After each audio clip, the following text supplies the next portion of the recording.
Week 1 of the finals are in the book, stars, and if you are looking for the best review pod in Australia, come and listen to the Sunday Roast. Yes, Jev, this is what we do every single week. We laud the winners and absolutely roast the losers and give out the best odds that you could bet on in this week's footy. The Showtime Swans are in a home prelim. I saw this train coming from a mile away, Das. Yeah, Jev, Nick Watson, the Wiz and the Hawks are absolutely flying at the moment. What a game from the Hawks. I give the Blues an all-time roasting for wasting our time this season. Jev, I trust a fart in Bali more than I trust Port Adelaide. They are absolute hogswash at the moment. The Cats are in another prelim final.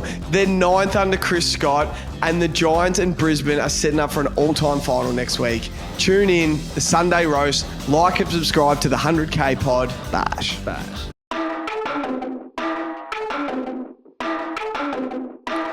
Welcome back to the Sunday Roast, the show that celebrates the winners and roasts the losers, the show that gives you all the best odds of the bets we weren't on but wish we were, the show that has loved every minute of week 1 of the finals. Joining me as always, Darcy Ballard. Dobe, how are you, brother?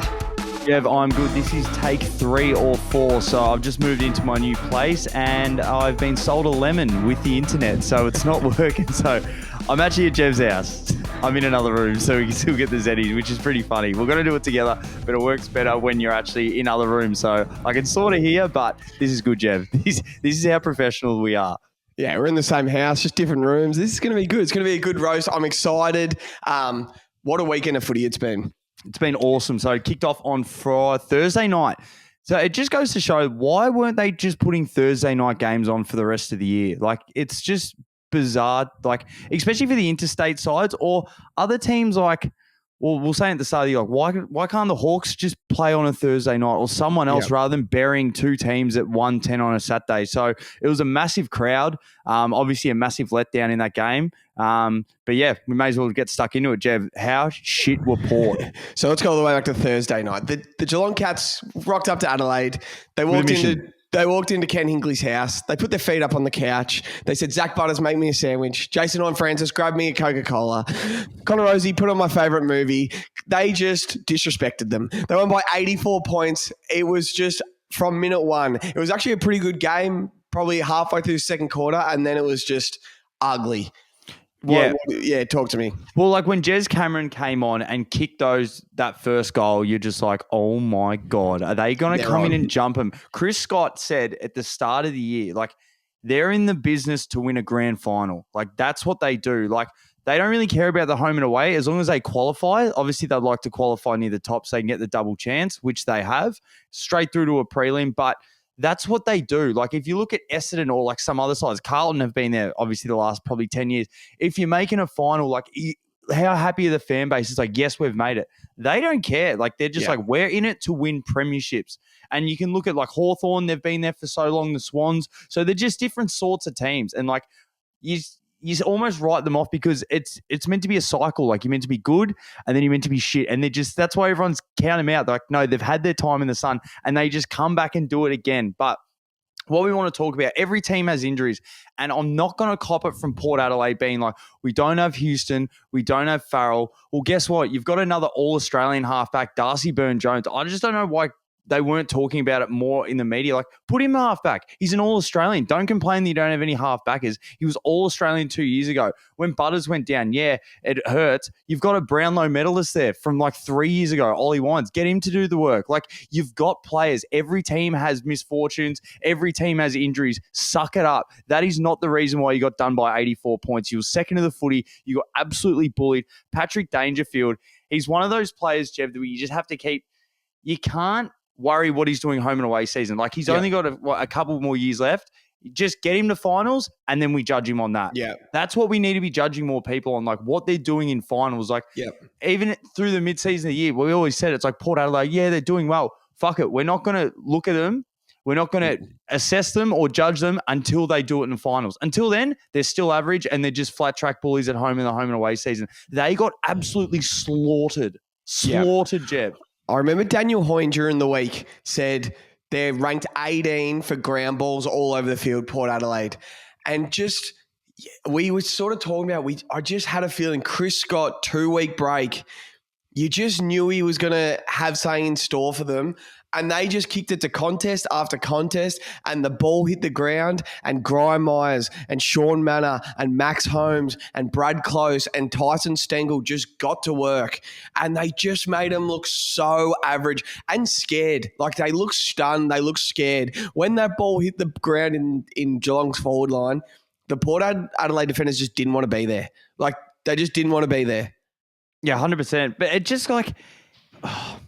what do you do if you Port Adelaide? They look shot out of confidence now. Like, that sort of loss in a first final, you're not going to back that up with a big win, are you? Nah. Like that hurts internally through everything. Like, even if you do finish top 4, I feel if you lose, the team that's won on the way up is in a better position. Like, confidence. Yeah, it's hard to bounce back from a loss. You've had a win. Your fan base is coming along with you. The belief's in the building. So, I'm pretty sure didn't Melbourne and Port Adelaide went out straight sets last year. Melbourne have gone out straight sets every year since their flag.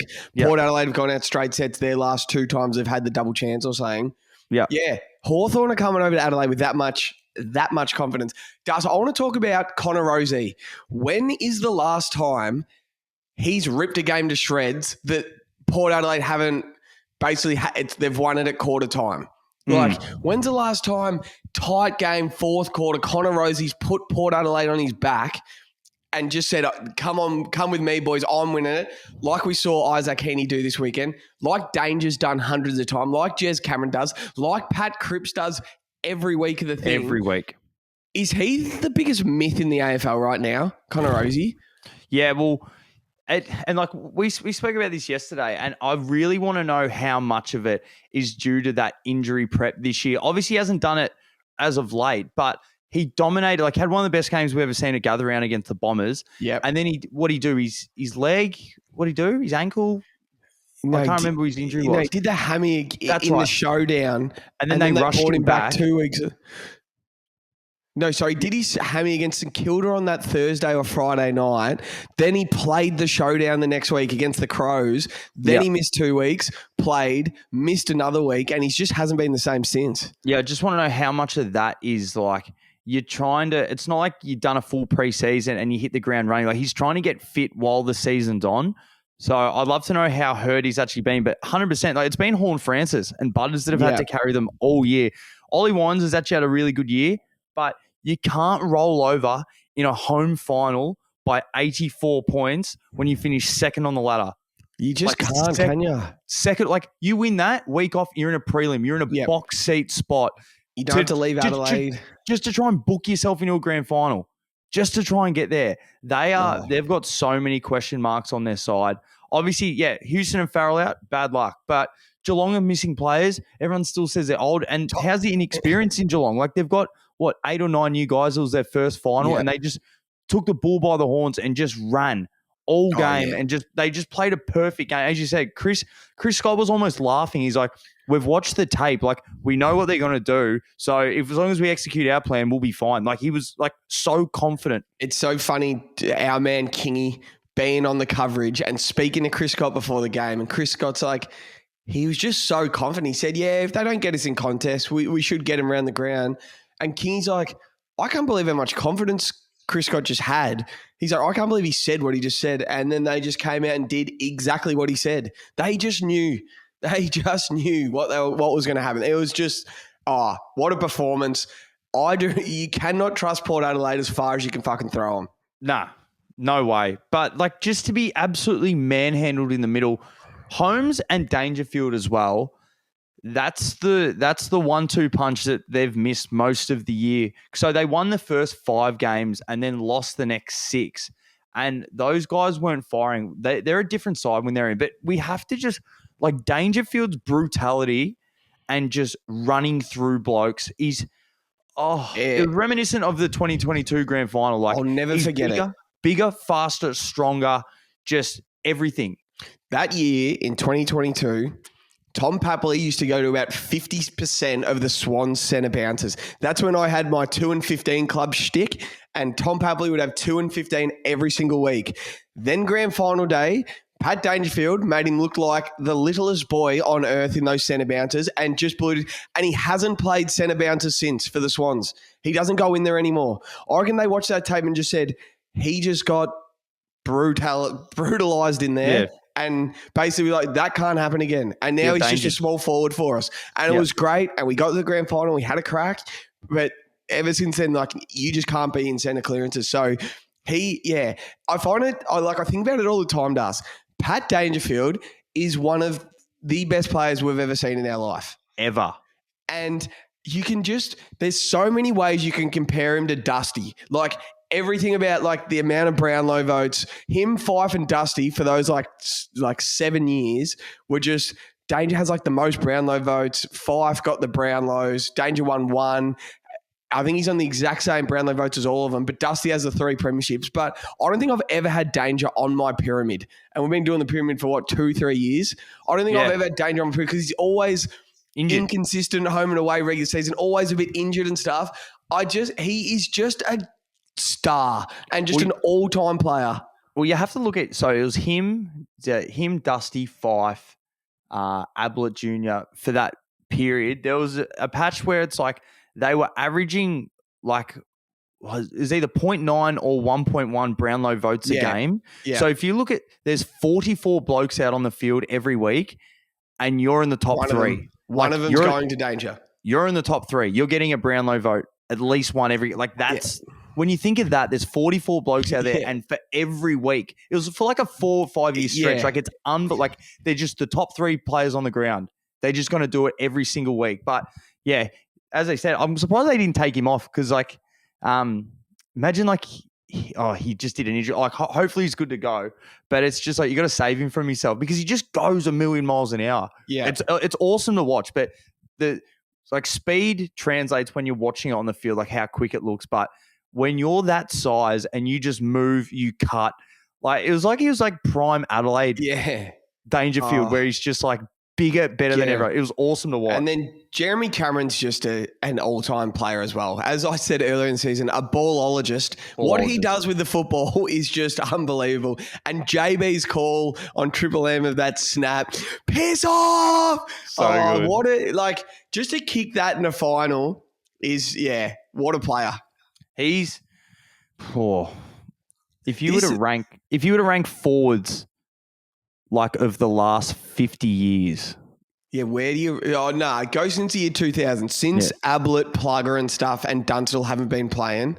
Where does he rank in there? He's top 5. It's probably 3. Lloyd, Buddy. Then it's like Hawkins, Josh Kennedy, Jack Rewalt. Who else has kicked as many goals he has? Jez. Yeah, Fev was only too short. Fev was too short of a career. He was an all-timer, but too short of a career. He's in this conversation. Talent-wise. Yeah. But he's not same as Buddy. They're not big pack markers. They're who said it? Isaac Smith said it the other day. He's just like a hybrid forward, forward flanker. That's what he is. He kicks a lot of goals, but he's just a big forward flanker. And then he's just too quick for big blokes and moves to have big blokes, but then he's too big and strong for small guys. He's a hard matchup. The only bloke that can play on him is Robbie Fox from the Swans. If we play him in the granny, give Robbie Fox to him. I'll tell you what, he's just coming more and more to the floor sort of thing. Charlie Dixon's funeral. That is... Oh, God. We can talk about that in a minute. He was moving average. In NFL, they harp on so much about owner, GM, head coach, quarterback. You got to have the core 4, and then you're good forever. You're just good forever. So right now, the Chiefs, the owners don't say anything. They've got a good GM that's been there for 10 years. Andy Reid's been there for 10 years, and Pat Mahomes, and it's just working. How much are you starting to realize how important front offices and recruiters and just the whole footy club as a whole, how important it is in AFL now? Geelong, since Chris Scott has been appointed, have made the prelim in 2011, 13, 16, 17, 19, 20, 21, 22 and 24. They've made, what's that? Unbelievable. 9 prelims in 13 years that he's been there. The Swans are back in another prelim. We made the 24, 22, 2016, 2014, 2012, 06, 05 grand final. The Hawks are winning finals again. Like, and then you look at the Bombers and you look at the Saints and they rebuild every third year. Don't get it right. Like, all of a sudden Carlton had a bad year this year and you're like, oh my God, like, are we going down again sort of thing? And you just want front office stability, the same coaches every single year. Yeah, I'm starting to learn it means so much more than you think. But the way that they get their plays and the coach to have the ability. So, like, I'm like, if Hawkins doesn't come back, like, Chris Scott's the type of guy, he had Max Holmes flying, little bit injury cloud. I'm not going to risk you for the grand final, for the betterment of the team. That's a good coach. But, like, what they get out of their plays, like, they were able to draft Dangerfield because they knew that they needed another tough guy because they knew Selwood was on the way out. The way they pick up Sean Manor, yep, you'll fit with us. Lawson Humphrey, yep, you'll get, you know what, we're going to trade 2 first rounders. We're going to get Jeremy Cameron. Oh, what? But you've got Hawkins. That's fine. We want Jez as well. Like, that's what we need. Tom Atkins, we've got a tough young guy in the VFL. We'll squeeze every bit of juice out of him. We're going to get Bose and Tanner Bruin. Other guys don't really rate them. Perfect. They'll fit our system exactly what we need. Guys that don't need the spotlight and they're willing to do a role to be part of a successful team. Dempsey, they just smashed that pick as well. Yeah.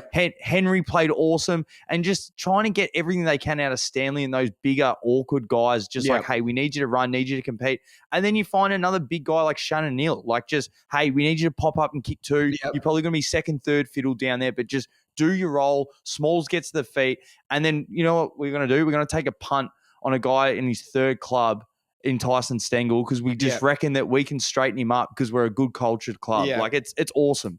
Like, they're so good. It's the dream. Like, they're so good. You know how people like would hate for them to win? It's like, oh, I hate for them to win a flag. It's like, good on them. Like, yeah, they're so good. They're just good.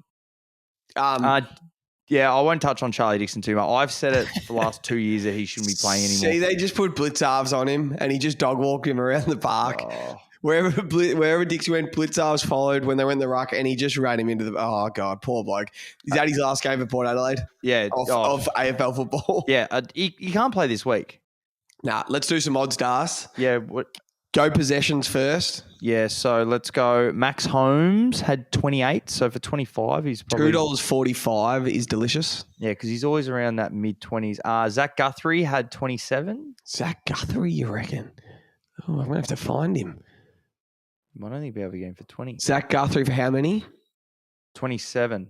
20. Yeah. He was $9 for 25 touches. $2.75 for 20. But see, even so, they like you look at him when he came in the league. They had the luxury of just being like, you know what, we just need to get you to 100 games. Just keep playing, yeah. We're just going to get you to 100 games. You're just going to stay there. We see enough in you. Dangerfield.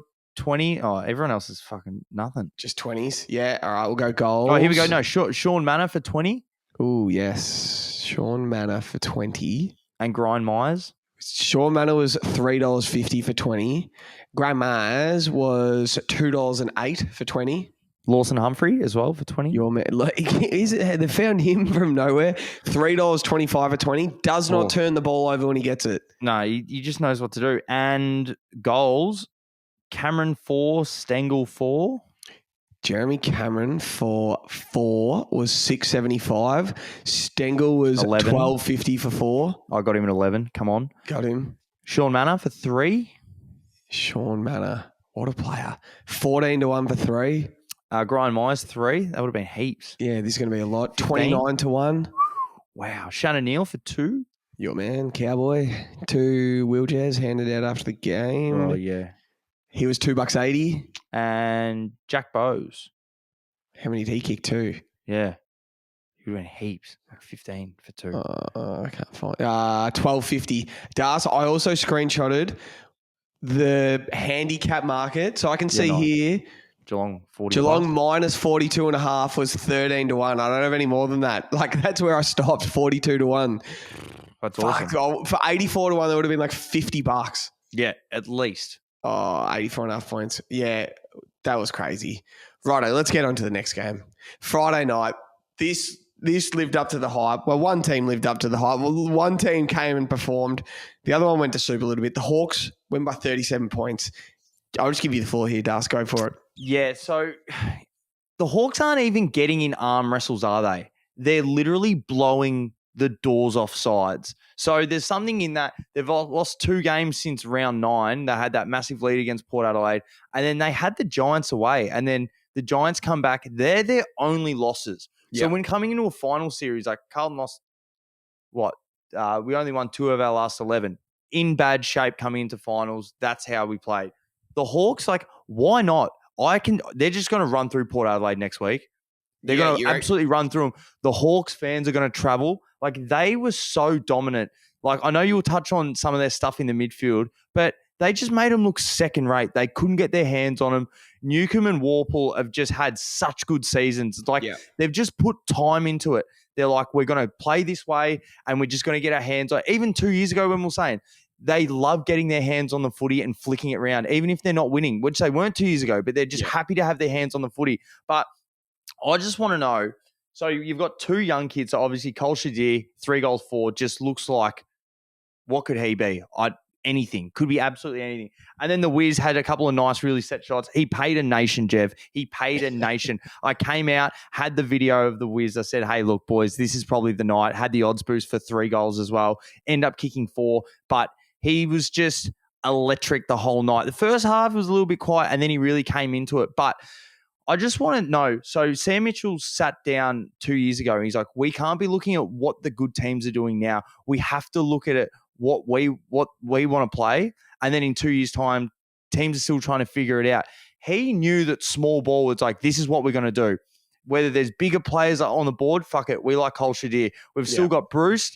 We've got Gunston there, a couple of the old guys. We've still got Mitch Lewis, who was injured, but he's like, no, we're going to go small. Massimo D'Ambrosio, we're going to get Ginnivan, and we're going to take the best small forward in the draft. He's a goal kicker. He might not come on early, but we're drafting Nick Watson to try and win us a final.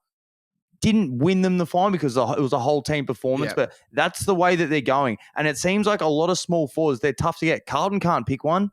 We've got about 6 of them. Not one of them kick goals. You've got probably 1 or 2, like one elite one. The other ones, like how many teams, like GWS have a couple, but it's like, this is the way it's going. And he's like, that's why I'm taking him. Yes, there's bigger guys on the board, but this is what we need.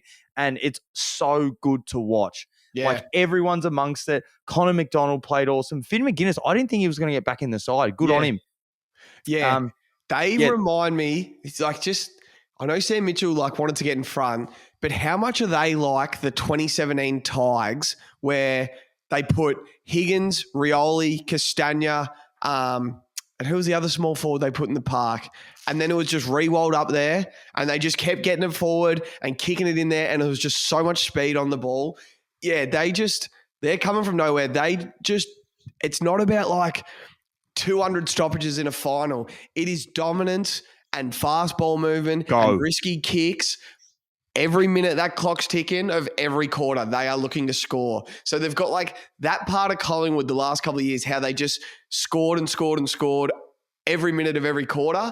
Then they've got like the 2017 Tigers, that little mosquito fleet that get up high and come back fast and all that sort of stuff.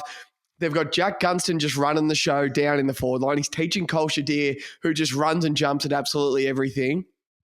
There was so many questions about their defense. And then James Sicily absolutely dominated that game.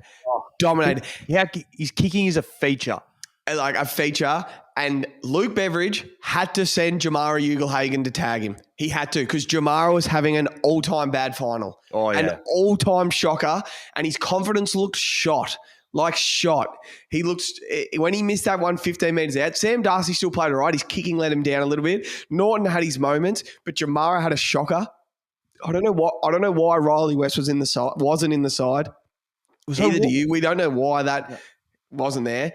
But 2 midfields rolled out there. Bont, Libba, Treloar, Jai Newcomb. He played better than everyone. Yeah. And these are like Bont and Treloar were both All-Australians. Everyone knows what Libba brings. But as I said, Bont is nearly the best player I've ever seen. Like, has the making to be the best midfielder we've ever seen. He might have been a bit injured, but Jai Newcomb was the best midfielder on the park that night. What a game.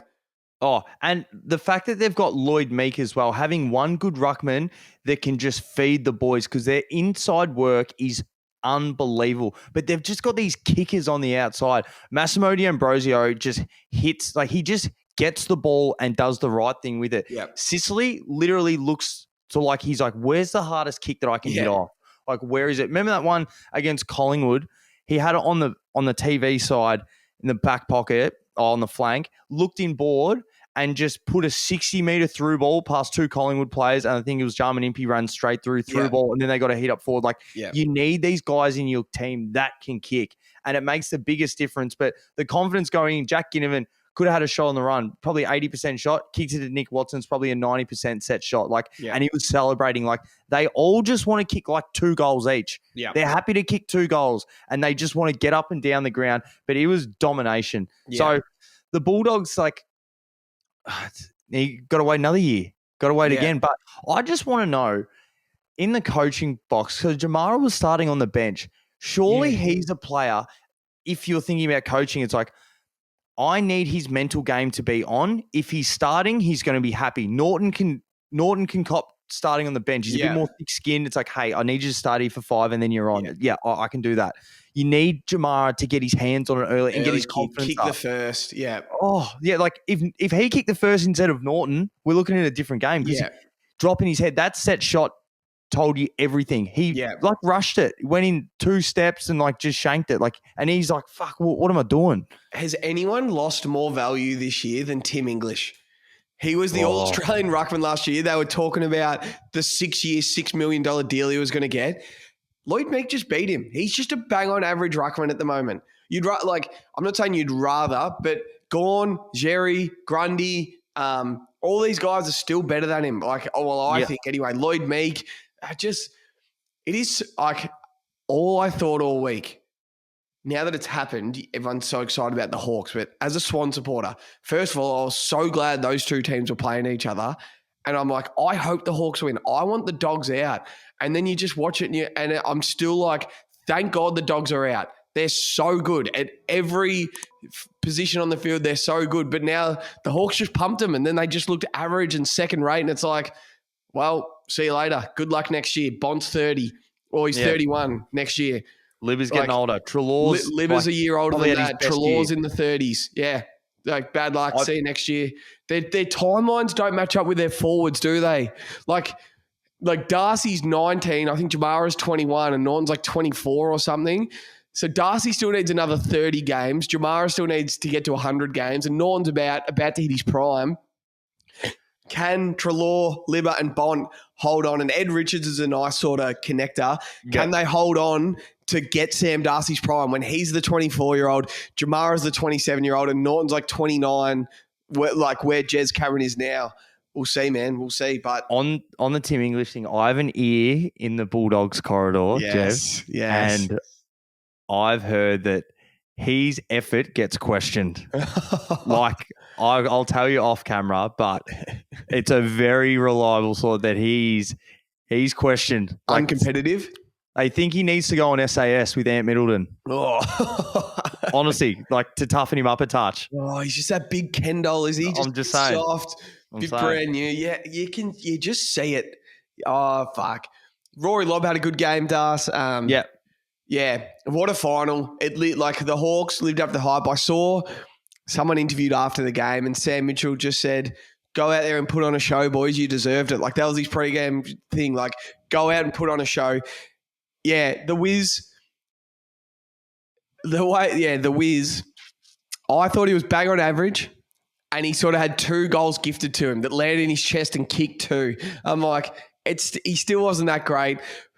But then his confidence grew, and you're like, he's walked off in his first final with 4 goals in a winning final. And then I'm sort of like, has he had a better first year than Harley Reid? Is he the best first-year player? Like, what he just did in the first final, it's like, is he actually the best first-year player? I'm not saying you would ever draft him number 1 or anything over Harley Reid, but did he walk in the best situation, the most ready-to-play AFL player, to just, this is your role, you're a small forward in this football team, we're not asking any more of you, and just go be a small forward in this team, and he's nailed it the best. Him and Ollie Dempsey have just, their first years have been the best. Well, you could argue that he had the hardest role coming in, being drafted. It's like you look at Harley Reid, right? He's going to play midfield minutes. He's got good guys around him. All right, Nick Watson, you're going to go to the second worst team in the league and you're going to play small forward. Good luck. I just want to know what his worth is on field because of like him and Jack Ginnivan be those sorts of players. Like if when they kick 1 or 2 goals, what does that bring you? The crowd comes in and everyone else instantly, like what does that give you?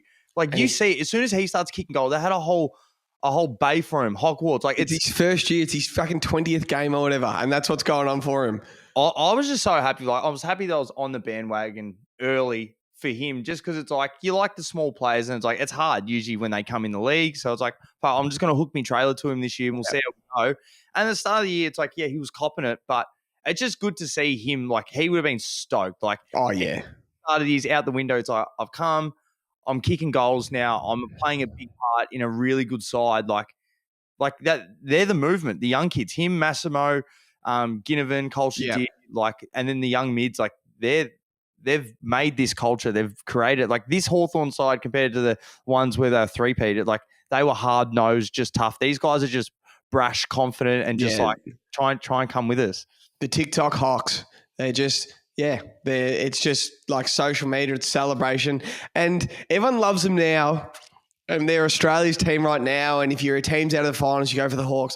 I'm telling you, every team is going to fucking hate them the next couple of years. Because Ginnivan and Watson are going to kick goals and start chirping. Depends if you like Papley or not, but it's going to be that times 10 from all of their small forwards. And they're going to get in your ear. They're going to over-celebrate. And they're going to give you the absolute irrits. They're the face now, and everyone loves them. They're going to turn heel and villains within the next year. Like everyone's going to hate. And if they have a bad game, they're coming at him. Like, that's why I hate it. I already hate him because I hate the Hawks because they broke the Swans hard. Thank God that Guinea had a good game. Like, because he'll keep doing more of this shit. Like, they'll have another game. It's like he was at a mate's birthday at the Strippers, but he only had a water or something, and he'll just have a bag, and they're just going to come after him. Enjoy it. But I love it. Enjoy the highs, and because the lows are going to be there as well. They're going to have some rough times in the future. Poor Jack Ginnivan, man. It just shows the difference between the town of Geelong and fucking just Jack Ginnivan, because he played for Collingwood, now he's at the Hawthorn. Tyson Stengel overdosed, man. Yeah. Jack Ginnivan went out for a water and a Palmer with his mates to watch the first half at the pub, and it was number one story in Australia, and everyone's had their opinion on it.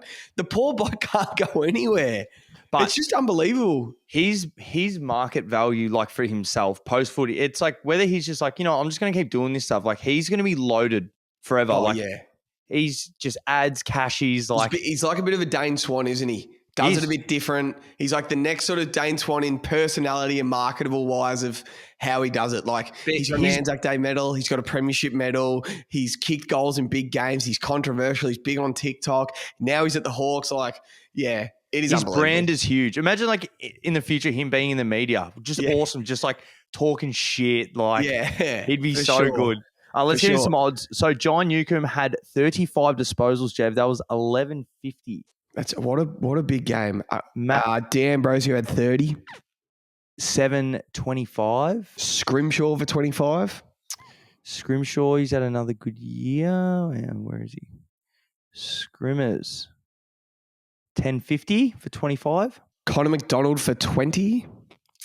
Connor McDonald. $2.15. Lloyd Meek for 20. Big Lloyd. 540.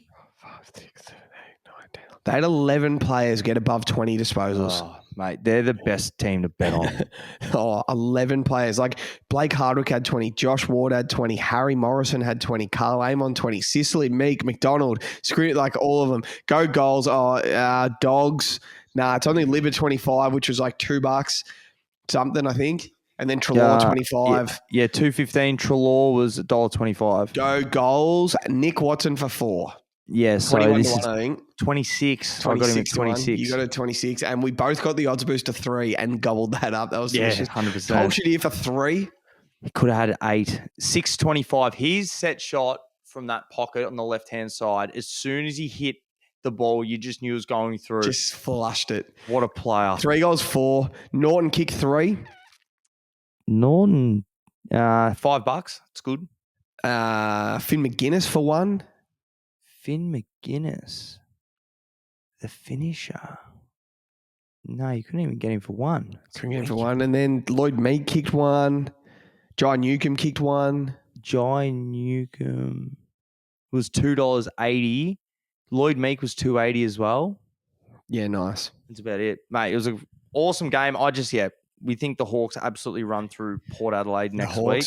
The Hawks are on the Swan side of the bracket now. Oh, my You can just see it. It's exciting. No, Jev, must have been my internet at home because when I did the first lot of screenshots, it doesn't have it for the next two games. You're kidding. You don't have any screenshots? We might be able to go through StatMate. Because I definitely screenshotted it. That's all right. Sorry, guys. We've got to be better than this. Next game. Let's get into it, Jeff. The Showtime Swans. So the Showtime Swans. Get it. I'll just give the floor to you. It was an awesome game. It was tough-nosed. It was everything you'd hoped on the TV when you hear the Swans kick a goal. They were very loud. Giants got up early. They played almost a perfect game. Kingsley said in his press conference after, he's like, we're just a good three-quarter team, unfortunately. Like, that's all we are. We just can't piece that last quarter together. We need to find that last quarter or else we'll be going home. You guys, Jev, unfortunately, for everyone else, you're a great at one quarters, and that's enough to win you guys games. Like, honestly, one quarter is enough to turn around. What'd you see? Talk to me. What a game. So I was watching at a local footy game, watching my local footy club pay, and then watch on the TV. So I didn't have sound. So I was just watching, sort of making my own opinion.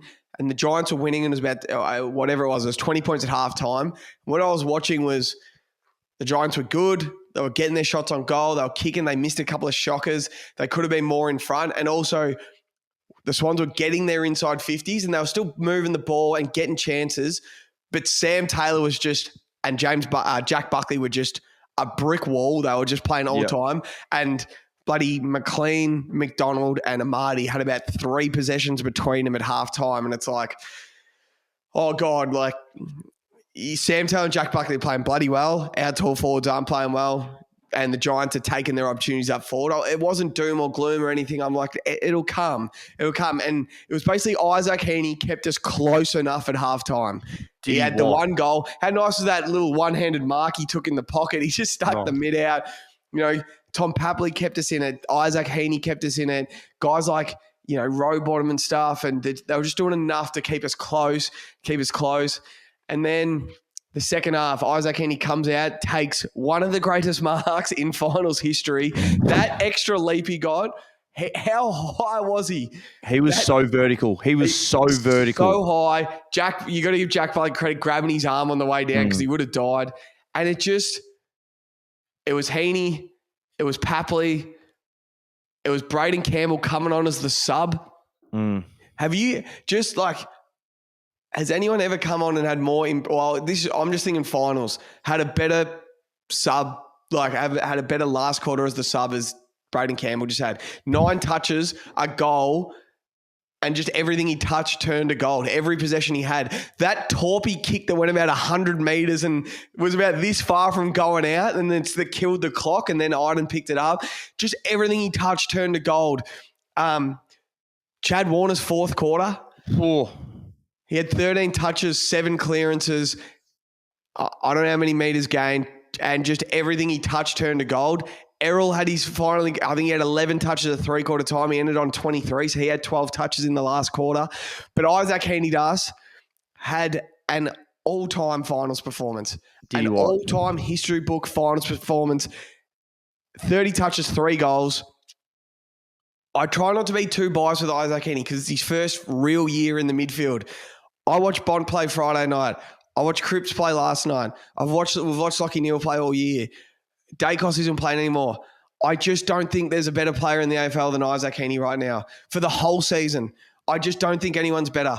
The way he impacts the game, just the goals he kicks, when he kicks them. I think he's kicked like late 30 goals for the year now. He's averaging 25 touches and a goal and a half, nearly 2 goals a game. He's just had an all-time year for his first year in the midfield, and it was just unbelievable how he got us over the line. He was the only one that kept you in the first half. He took that mark, went back, kicked a goal just before halftime. They're like, maybe that's the one the Swans need because the Giants were definitely missing their chances in front of goal. He was the catalyst. He was the reason why you guys won that game. Like his ability, it was Dustin Martin-esque, like however you want to call it. The goals that he was kicking, like just 50 metres out, he's like, I'm going for it. And like everything just went straight through. He's footy smarts as well. You have to go back and look at that long bomb goal that he gets. Papley gets it, gives a handball. I think it was Peatling was trailing Heaney like on his hammer. Right before he receives the ball, he fends off. Like it's just he gets that much it's space. A 1 second thing. He creates separation. That's just enough so he can get it and go get Brute to ball. But that the hanger, like just he had a game of like 7 moments. Yeah. Of like, wow. Like it's not just like a one big danger run. Like he had all his goals. He's the one-handed mark, the specky. He took the game over. And it's unbelievable when you look at how much Tom Papley brings to that side. I know that when I said about the Wiz, like just the energy, or Ginnivan, his energy, he kicked that first one and just tensed every muscle in his upper body. Like what that brings you. A lot of players are too nice.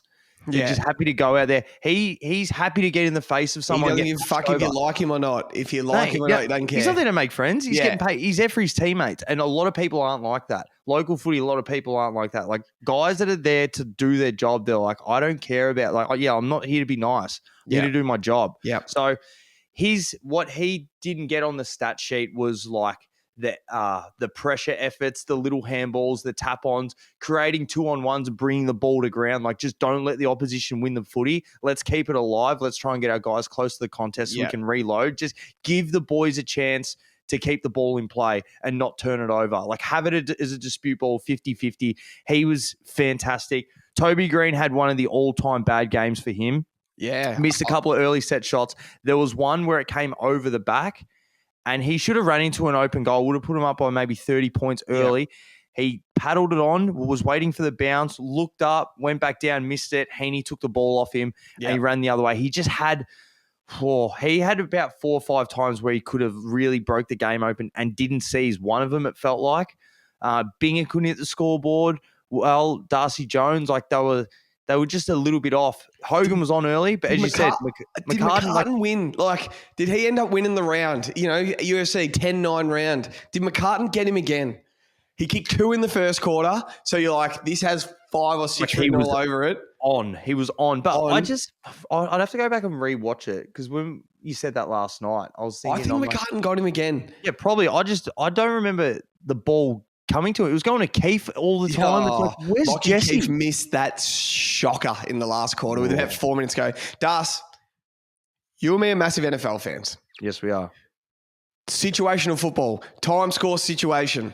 Sometimes not scoring a touchdown but killing clock is better than scoring a touchdown. You don't want to give the other team the ball back. Yes. It's all about, they just call it situational football, and you look at the time score situation, where you're on the field, what down it is, what the clock's doing, because you can take a knee and kill 40 seconds instead of trying to run a play and nearly making a mistake. Blah, blah. They talk about it all the time. There's analytics in NFL. I saw my first ever AFL time score situation moment yesterday. Well, no. 9 minutes to go in the fourth quarter, Das. Yes. Isaac Heaney, Callum Mills, Tom Papley, and Brodie Grundy are caught on the bench. They can't get on the field. The ball is down in the Giants' forward pocket, stoppage after stoppage. They cannot get on the field. Cal Ward then kicks a goal, breaks a tackle, kicks a nice goal to put them 13 up with 8:10 on the clock. Giants 82, Swans 69. All 4 get on the field. All 4 players then get on the field because there's a goal kicked. You could argue right there that if Callum Ward missed, he kicked a point, it would have been better because it's still at the Giants' end. 3 more stoppages and another minute of clock was better because it would have been at the Giants' end. They were eventually going to get on, but if you just had more stoppages. So from then on, Grundy taps it to Warner. So Grundy was one of the ones on the bench at half back, 6:25 on the clock. End to end, Logan has a snap over his shoulder. He probably should have given it. It's a point. He kicked a point, 12-point game. 3 minutes 4 on the clock. Papley wins a 2-on-1 against two key defenders on the wing, Sam Taylor and Connor Iden. Handballs it to Isaac Heaney, kicks a goal from 70 metres, 82-82. It's a drawn ball game. Before that was the James Jordan to Braden Campbell one. Yep. None of those players involved. Minute 56 on the clock. Blakey wins a 2-on-1 on the wing. Errol gets an inside 50. Papley wins a forward 50 grand ball amongst three Giants. Handballs it to Amadi for the go-ahead goal, 88-82. These four players came on and won the Swans the game in the last 8 minutes of thing. They hit the front for the first time in the game with a minute 30 to go on the clock. If the Giants had their time again, would they rather kick a point, another stoppage, or they want Callum Ward to kick that goal? It was the first time I've ever seen it gone, no, you were better off leaving those four on the bench. And it's never going to happen in AFL. It's the first time I've ever seen it gone, it was better that Callum Ward missed that goal. Yeah, 100%. Yeah, you could repeat stoppages and at least get another couple minutes off the clock, maybe a point, and then maybe kick a goal in another 2 minutes. But just give them less time, because as soon as they came on, they went to work. Chad Warner's ability just to sit defensive side of the stoppage that entire quarter. So when you're watching the screen, they're obviously going to the right screen. He sits up the back side of the stoppage, so the left side of the screen, and was just slicing and dicing. He sat that side, was happy to push his man under the ball and then come back around the other way. Had a couple of really nice taps to him as well. But just same thing, Jev. We're not going to get concerned over, we just need to blaze away. No, I'm going to hold on to it. I'm going to bounce. I'm going to cut inboard, try and find the right decision. We're not just going to bomb it long, because we know that they're setting up really well, as you said. Buckley, Sam Taylor, all the boys down there. So it's just situation of boys, we got to be behind. That's Sydney's, they love it. It's hey, let's be behind by a little bit, so then we actually have to go for it, and let's use our speed. Let's try and put all the chips on the table, all the cards out. It was that is the best, or that was easily the best game in the round. But that's what you want to be watching, Jev. Good finals footy. All the players are there, and I just can't close stress finish enough the complications and what this means for the Giants. If you win week off, home prelim, it's massive. Then you go win that, and then you come to Melbourne. Now they've got to just have another tough game with Brisbane. Come to. Then you've got to go to Melbourne and play Geelong. Geelong at the G, I don't think I said this in our group chat before. I don't think Geelong and the Giants have ever played on the MCG before. I'm pretty sure it's always at GMHBA, or it's been in Sydney. I don't think they've ever played on the MCG. I haven't fact checked it yet. Das, I'm just on the AFL app looking at Chad Warner's last quarter. 13 disposals, 7 clearances, 5 score involvements, 356 metres gained in a fourth quarter. What else do you have? 7 contested possessions, 10 kicks. What a fourth quarter. Yeah, it was awesome. He would have been wrapped when Toby Bedford didn't get up to play. They reckon Toby Bedford was going straight to him. Yeah. But I just can't stress it. Can you imagine? What would you rather? You now have to go play Brisbane, then Geelong, and then a grand final? Or would you rather the week off and then you're playing either Hawks or Port Adelaide at home? Yeah. The difference in that is, chalk and cheese. I think the Giants are obviously going to be livid, and they're going to be upset, but they're going to watch tape, and they're going to see, as I said, I rewatched it today, they lost 3 2-on-1 contests in the last 4 minutes of the game. So that Papley 2-on-1 on Iden, he does this tap to himself, then scoops it up, turns the other way, gives the handball to Heaney. Heaney kicks a miracle goal. They clear it out of their 50, and Blakey wins a 2-on-1, punches it inside 50, punches it forward. Logan, clean pickup, handball to Errol, deep inside 50. Papley is 3-on-1. Well, Amadi's there, 3-on-1 against 3 defenders. Just shakes and bakes, gives it to Amadi, game winner. They're going to look at the tape. They're going to look at the goals they missed, the Giants, and just these 3 moments that if Iden just punches that ball to the boundary, they probably win. If one of the Giants just, in the Nick Blakey one, just it doesn't land at Logan's thing, they win. So it's going to hurt. And there's a chance they can go out straight sets now because the Lions are a good side and all this. But I think it's not as bad as it seems. They were good all day. They missed bad set shots. Lockie Keefe missed a stinker. Toby Green missed a stinker. Jesse Hogan was down for a bit. I think they're going to be fine. Yeah, it's just so tough to swallow. Yeah, you can't lose those games though. When you played so good, like they played phenomenal football. Like it was aggressive 2-on-1 tackles all game, pressure. Like they were giving you guys the business. Like they were made it hard for Errol. They made it hard for Chad. Isaac stood out of it. But now I want to know, well, it depends. If the Giants, if we get them again in the grand final, will they tag all three of them, Chad, Errol, Isaac, and go, we're going to put our B graders on their three superstars, and then we're going to let Callie, Tom Green gets tagged as well. We're going to let Callie and Cornelio try and win this game, sort of thing. We're going to have like Peatling on Heaney on the wing. Bedford will go to Chad. Cal Ward might go to Heaney. And then it's like Rowbottom will go to Tom Green, and it'll just be like, here we go. Like, I think the only one they tag is Chad. So if Chad didn't get off the chain in that last quarter, I don't think you guys win that. Like Heaney, like as phenomenal as he was, I don't think just his performance would have got you over the line. So I reckon that's what they're thinking. It's like we neutralized him for 3 quarters, and he got off in the last quarter. Like if Goulden gets you, like. We try and we wear that. Like Heaney, like he's being awesome, but he's him. We just can't let Warner then get in as well, because when he starts breaking lines and changing angles, that's when the game opens up so fast. So I reckon that's the only one that they try and tag, and it's just like, boys, let's just go on from it. Once again, don't have any odds. I'm not sure if there's anything on StatMate. Yeah, I got it on StatMate here. Oh, perfect. So Jake Lloyd for 25 was $6.50. What a game. For 30, he was 28-1. Heaney was $5.50 for 30. Just going through the other touches. Cal Ward was $2.80 for 20. Nice. Jack Buckley was $2.20 for 15. That's nice. 15. Nice. And now I'll go goals. Dane Rampy for a goal was $4.25. James Rowbottom for a goal was $4. It was these guys. It was Jake Lloyd kicked a goal. Dane Rampy kicked a goal. Rowbottom kicked a goal to keep us in it up to halftime. Yeah. And then it was the superstars after that. Cal Ward for 2 was 8-1. Nice. Heaney for 3 was $6.50. No one kicked 4, did they? Nah. So there's some of the odds I've got from that game. How good did Cadman look? Oh, I'm not sure. Yeah. Cadman looked really, really like he's going to be when he lives in the gym this offseason, he's going to come back next year looking like Riley Thilthorpe, and he's going to be like, yep, he's going to be a problem. And I wonder if do you reckon they're going to mold him more like?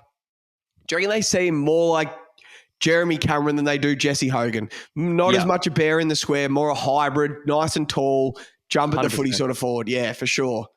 That's what I mean. Like when we go through this, like the roast, and we like roast teams, we can't even really roast the Giants. They played like a cracking game. As you said, there's 3 moments where they lost 3 2-on-1s, which is like, it's not even like they lost. It's like there was a tap on and the ball went the Swans' way. Like it's not like that they got out, like, I don't know, muscled or whatever. It's just like the way the cookie crumbled. It's just like they did almost everything right, and you guys were just better at the end. Better I know how much confidence and swagger Toby Green has, and how, how confident they are as a team. We've beaten them 3 times this year. Will there be any self-doubt in the Giants, like, we just can't beat these folks? Or were they good enough to go, nah, we just get this 1 or 2 things right, we get them grand final day, we can fucking get them? Yeah, I definitely... You just feel the law of averages. I think in the Swans, like, we've already beaten them 3 times, we're going to beat them again. When you're the other side, you're like... But the thing is, if we do get them grand final day, there was enough of like the Giants won that game that Horse was like, righto, we're cutting out this crap, we're cutting that out. Like there was enough of Giants domination that we can game plan against their best sort of thing. Sure. Wasn't like we just beat them. We've beaten them by 30 points twice this year. Wasn't like we just beat them by 6 goals again. La-di-da, we're too good for them. Then they come in with this new game plan grand final day. It's like, it's going to be a chess match if we play them. If we can beat them 4 times in a year, it's like an NBA series. You got to win 4 to win an NBA series. That is how you know we've got them. Oh, so Swans are in a home prelim. I actually can't believe it. I'm excited. I've called it all year. We're playing in that fucking home prelim, and we are the final game of the season. The Carlton Blues embarrassed themselves. They've embarrassed themselves for the last 12 weeks. And I think I'm the only man in Australia that has been right on the Blues from day dot this year. I think they are a bang on average football club. I tipped them to miss the finals. Fucking Freo cost me $3,000 in the last game of the round, and they shouldn't have been in the finals. They are not good enough. And then they were down 60-0. It was 60-0 in this game. They shouldn't have been there. There is zero arguments that they are not the fourth worst team in the comp. I'll go fifth. The only teams they can argue they're better than right now are West Coast, North, Richmond. I'm going to say the Bombers as well, because you beat the Bombers this year pretty comfortably. Apart from that, I think every other team beat you. You haven't beaten anyone but West Coast and North in the past 12 weeks. You are just such an average team. Talk to me. Yeah, it is beyond embarrassing, Jev. I'm actually almost happy. It was a quick kill, wasn't it? Like, didn't have to get the emotions up. It was over, and I was just like, oh, we're done. That's it. Yeah. Oh, season's finished. So we just started sucking gas at the longy. But it looks like there's so much confusion. You know, he was talking about, so the Cats in the front office, like how well that works. Yeah. We look in shambles in selection. When Kennedy come off, it's like he didn't know, like he was playing okay. Like, why isn't Durden or coming off, or Orazio? Like, he looked visibly upset. The reason you put DeConing on as the sub, it's like, and then they reckon they activate him too early. It's like, well, he's either ready to play or he's not. Yeah. Like, why is he the sub? Just other guys, like, why isn't Ashton Moyer? No selection of Ashton Moyer. Like, he's shown enough. Like, he's played probably 10 minutes of footy in 2 games, kicked 2 goals. And, like, why isn't he playing as, like, a spark instead of an Orazio Fante? We lost at the selection meeting, but the whole second half of the year, we've just looked, as you said, pedestrian, slow, not taking the game on. You look at how the Swans moving the ball, coming through the middle, just creating angles, like really nice kicks, like kicking's a feature. The Hawks trying to run teams off the legs. The Bulldogs when they're running forward. The Giants, like we just look so pedestrian, so predictable. Like another one down the line to like Harry that no one crumbs. Like there's no one putting on forward pressure. It's actually amazing that Cripps has had the season he's had. Like as you said, we are a dead set bottom 3 side if he doesn't play. I can't believe that he's played the whole year. He still had a cracking game last night. But they got the first goal, and he was like, "For fuck's sake, boys! Like, come on!" Yeah, no, it was embarrassing. Heap of people want Vossi out. They reckon apparently he doesn't have a plan B. Yeah, it's plan A, and he can't move magnets or I don't know. He just sits on the bench with his arms crossed, doesn't he? Like he just sort of sits there, watches it. I hate his body language. Like when players come off, he doesn't even look at them. I know. I'd like you to be a little bit more engaging, but that's just me. But yeah, they got the job done. Zorko had a good game. You could talk them up. It's a bit of superstar or bust at the moment. Like, fuck.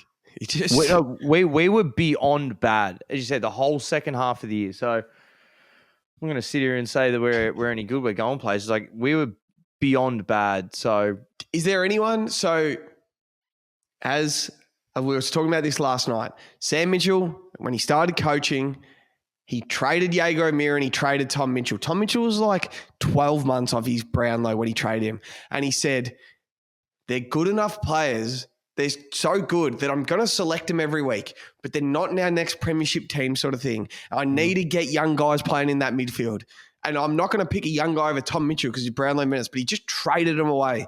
And he said, in you come, Newcomb, Warple, you're back, Will Day start playing, all this stuff.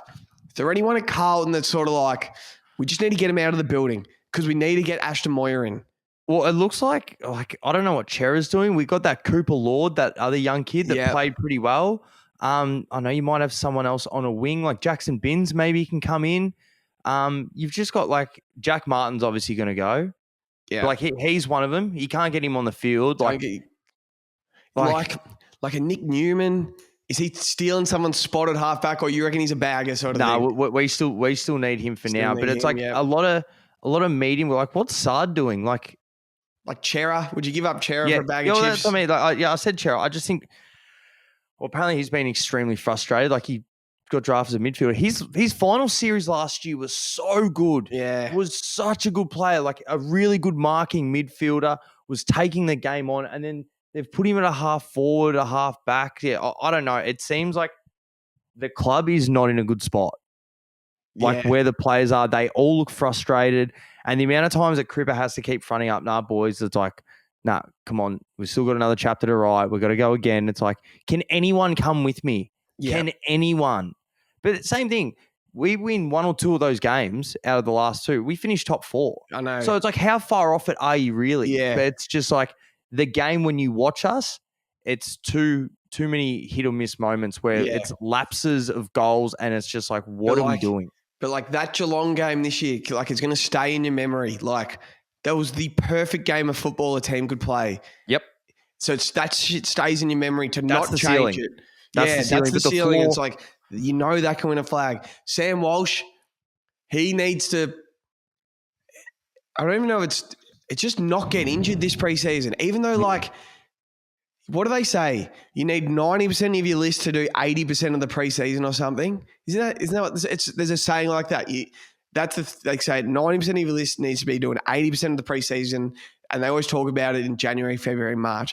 It's like, we just want Sam Walsh training twice a week and doing the main session every week, January, February, March. And we just want him playing round 1. When's the last time he's played round 1, ready to go, hasn't had his back spasm and stuff? I was cracking the gags, but like, bro just looked like he was out there doing cardio yesterday.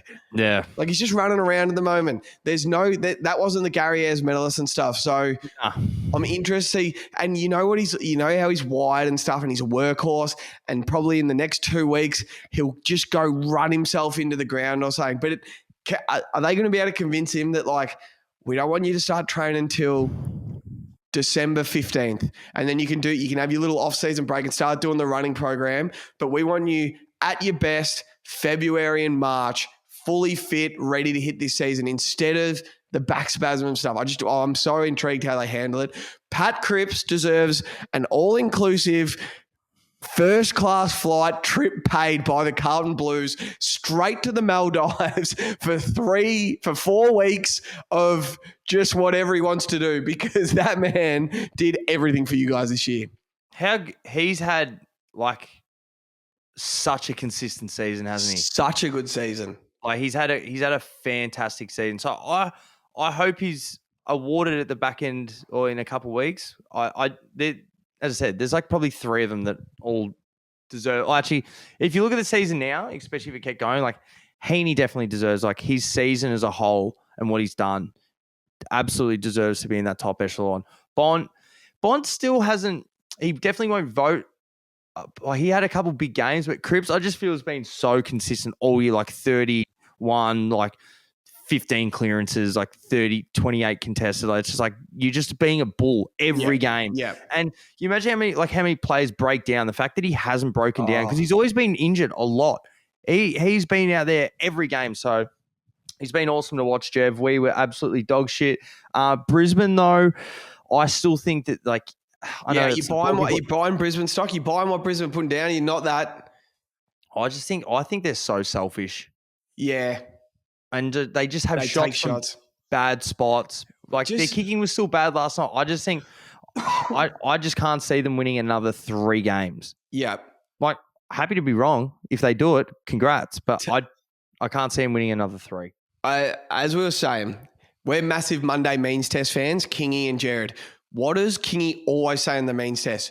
Don't lose it on Wednesday in the team selection. How did Jim Connor, not play when he's one of your fit players and go to Zorko? Wasn't that just a layup? Yep. Jim Connor tags halfbacks. He's done it all year. He's a half forward that tags halfbacks. When you guys were good, he was popping up for 2 goals a week and getting that dangerous side, giving teams the shits. He's a fit player. He's not one of those blokes under an injury cloud. Like, he's playing. You're going to Zorko. That was a layup. Ashton Moyer is the sub. We're going to bring him on the 4th quarter or halfway through the 3rd for some life. Like, He's done enough to earn his spot. There's another tick. I just thought, just so many mistakes. So many. And I think the Lions are good. I think Lions GWS is an all-timer next week because both teams are going to play their game plan and go us versus you. What did Jesse Hogan kick last time he played the Lions? A couple of weeks ago. Remember he had like 10 marks inside 50? Their game was a cracking game. Yeah, that was a cracker. That's when we spoke to Finn and he said we were down 25 contested possessions at quarter time. Adam Kingley said, fuck your line meetings. Yeah. Get in here, boys. You soft cocks if you want to play finals. So they'll correct that. I'm just looking right now what Jesse Hogan kicked against the Lions. Round 22. Oh, he only had 16 touches, kicked 3 straight. Kicked 5-2 the week before against Hawthorn. Earlier in the year against Brisbane, he only kicked 1 goal too. Who had the big game against the Lions? Let me just quickly go to it. Before you get to that, Jeff. Actually, no. Yeah, we'll get what he kicked. So I'm just going. I'm at this game now because it's round 22. What ended up happening in this game? Cadman kicked 3-2. Remember he kicked 2 in the last quarter. Darcy Jones has cooked the Lions twice. He cooked him in Canberra in his debut, and then he cooked him in that game. Cal Ward kicked a goal, Finn kicked a goal, and then, it was just no one had over 30 touches. So it's going to be an interesting game. It's going to be great. NG Stadium. They played in Canberra in the Gabba this year. It's the first time they're going to play at NG Stadium this year, so it's going to be good.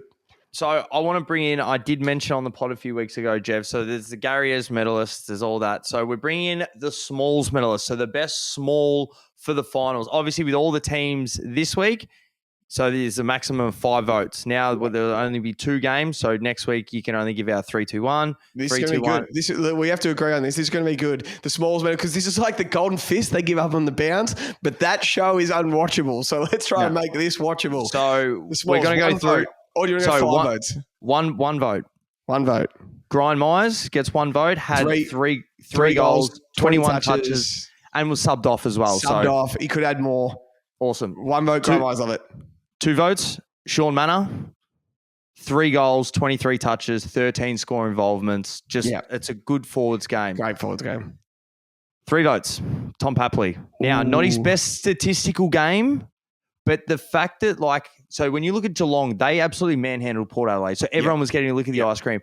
His impact on this game for them to then get that victory was you can't measure that. So you got Tom Papley. He had 2 goals, 16 touches, 4 direct goal assists. The type of game where he just delivered his role. He had the 2 direct goal assists to win us the game. Those last 2 goals to get it even and then to hit the front were both his handballs that led to goals. Yeah. 4 votes. Tyson Stengel. Jev, 13 disposals, 4 goals, 1. Just proving again why he's one of the best smalls in the business. He got it done early. He's so crafty. It's crazy that we've got 3 Geelong players on here, but he's a cracker. But then 5 votes, Jev, in his first final, the Wiz. He gets the votes. 4 goals, 1, 11 touches, 8 score involvements. So that's 72% of his touches result in a score. 2 inside forward 50 tackles for a hole in the ball as well, which is great, which is what we want to see. I just think on the big stage, the kid, he got it done. He's getting the 5 votes. Handballed it to Finn McGuinness in the goal square, so he could add 5, 100%. 5 votes. So we've already sent the Wiz a Smalls t-shirt, though. What are we going to send the winner of the Smalls? I'm getting world's smallest trophy. It's just going to be just a small little trophy. Small trophy. And whoever wins this, that's what the award will be named after forever. So Watson's in the lead with 5, and there's a couple of smalls not playing this weekend. So there we go. Hell of a performance. I've set it all up for him. I've literally given him a layup. So. And because it's coming in this year, he's the youngest small forward going forward. He could win it 10 times in the next 10 years. Das, we're going to do a bit of Guess the Lines. We have to do Guess the Lines going into next week. Massive final and a little prediction of what we think is going to happen. So let's go. We haven't done odds on the last game. I'll quickly go through a couple of these. You don't even have to. Made. Eric Hipwood for 15 was $4.30. 25. Blake Acres was 4-1 for 25. $4 for 25. George Hewitt was $5.60 for 30. That's nice. Goals. No one kicked 5, did they? 4. No one kicked 4. Cam Rayner was 9-1 for 3. $9 for 3. Calamachi was 6 for 2. That's Mark nice, Pitnet was actually. 480 for 1. George Hu was 460 for 1. So there's the odds we could get. Right, I'm getting up to it. So the first game, there's one of these I couldn't believe. I haven't seen the lines. I haven't even seen. Friday night, Adelaide Oval, Port Adelaide versus Hawthorn. What would you say the line's going to be? Hawks would have to be favourite. They're away. I don't think it'll be too. Let's give me 8.5 points. Bang on. Absolutely. No. Yes. Hawks minus 8.5 for $1.90. The head-to-head line is Port Adelaide $2.36, Hawthorn $1.59. I know the Hawks are the informed team of the comp. Yep.